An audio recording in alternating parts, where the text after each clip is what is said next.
안녕하십니까. 저는 KCB BI 부문장을 맡고 있는 문재남입니다. 여러분께 보이스피싱 예방 서비스를 소개하고자 합니다.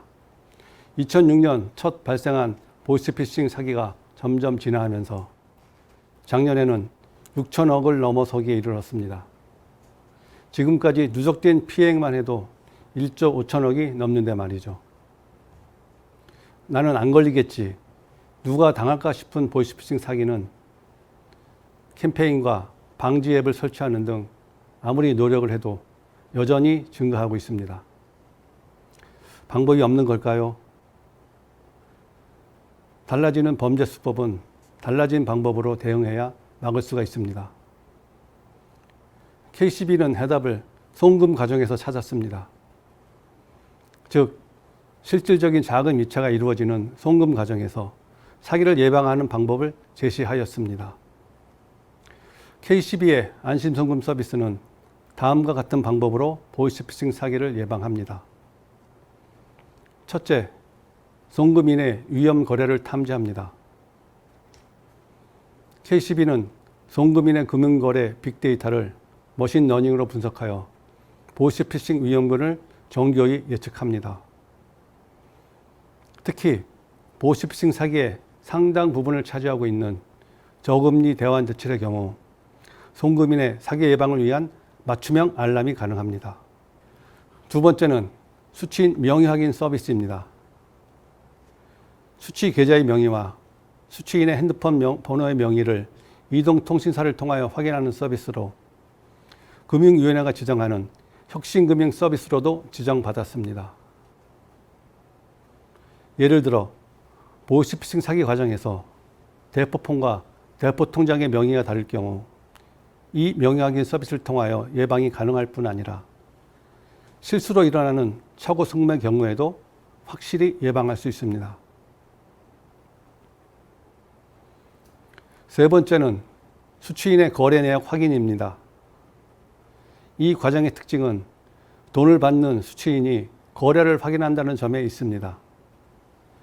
즉, 수취인의 핸드폰으로 입금 내역에 대한 문자 내용이 보내지고 수취인이 이를 확인하고 제시된 인증코드로 답을 할 때 이체가 이루어지는 서비스입니다.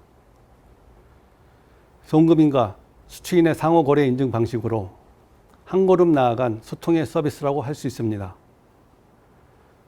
보이스피싱을 예방하는 안심송금의 기능은 물론 비대면 직거래나 부동산 거래, 대여금 등 목적이 있는 송금에도 유용하게 쓰이는 기능입니다.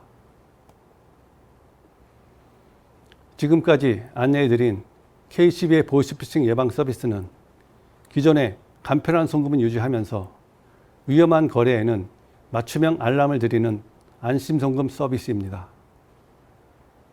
보이스피싱은 물론 메신저 피싱도 예방하고 실수로 일어나는 착오 송금까지 막아주는 안심 서비스를 이용하여 똑똑하고 안전한 금융거래 하시길 바랍니다.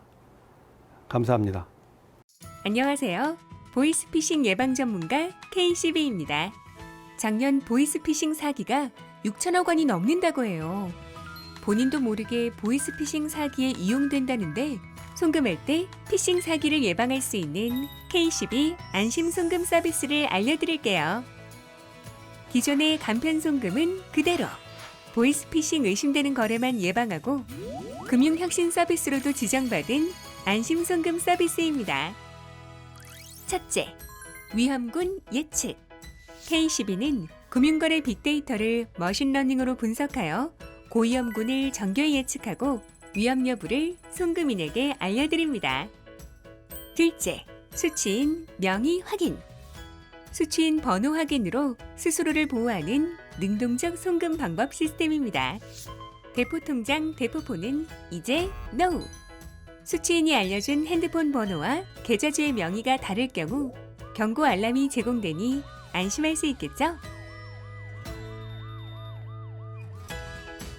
셋째, 수취인 문자 확인. 수취인이 거래 내역을 확인하는 확실한 소통의 송금 서비스입니다. 송금인과 수취인이 상호 확인하는 양방향 구조로 전환하여 금융소비자 보호 기능이 강화됩니다.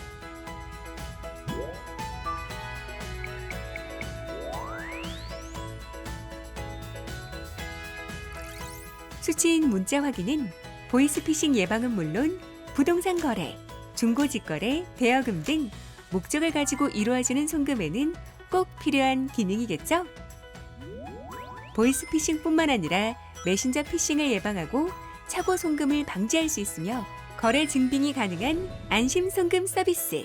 급할수록 침착하게, 내 송금은 똑똑하게. 이제 안심 송금 서비스를 확인해 보세요. KCB. 네, 이렇게 안심 송금 서비스에 대해서 쭉 들어봤는데요. 발표 주신 문재남 전문의 고맙습니다. 네, 감사합니다. 그리고 많은 분들께서 여러 가지 궁금한 점이 있으신 것 같아요. 질문들을 보내주셨는데요. 그중에 몇 가지 꼽아보겠습니다. 그럼 첫 번째 질문부터 좀 살펴볼까요? KCB의 위험거래 탐지와 금융사의 위험거래 탐지는 어떻게 다른가요? 이런 질문을 주셨는데 다른 점이 있을까요, 전문님? 예, KCB는 송금인의 전체 금융권 프로파일 정보를 분석하여 위험 거래를 탐지합니다.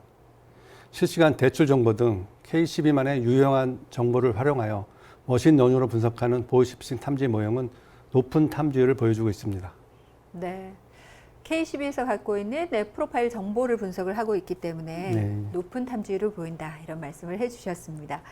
두 번째 질문 이어서 살펴보겠습니다. 두 번째 질문은요. 혹시 수취인의 핸드폰 번호가 없으면 서비스를 이용할 수 없나요? 이런 질문을 주셨습니다. 어떤가요? 예, 본 서비스는 수취인의 핸드폰 번호를 입력해야만 이후 과정이 이루어지는 서비스입니다.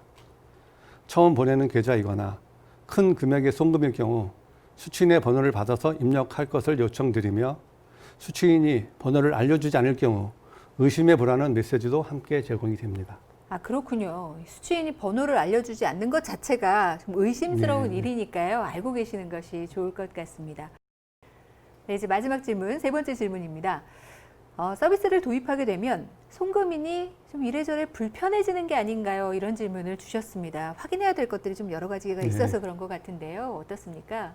모든 송금 거래에 적용되는 것은 아니고요. 실제로 보이스피싱 피해는 처음 거래한 계좌이거나 큰 금액의 송금 등 금융사에서 정하는 조건의 경우에만 본 서비스가 적용되며 그 퍼센테이지는 아주 작습니다.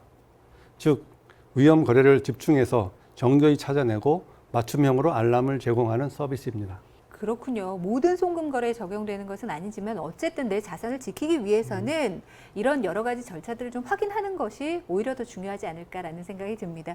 오늘 다양한 얘기들 함께 해주셨는데요. 전문의 고맙습니다. 네, 고맙습니다.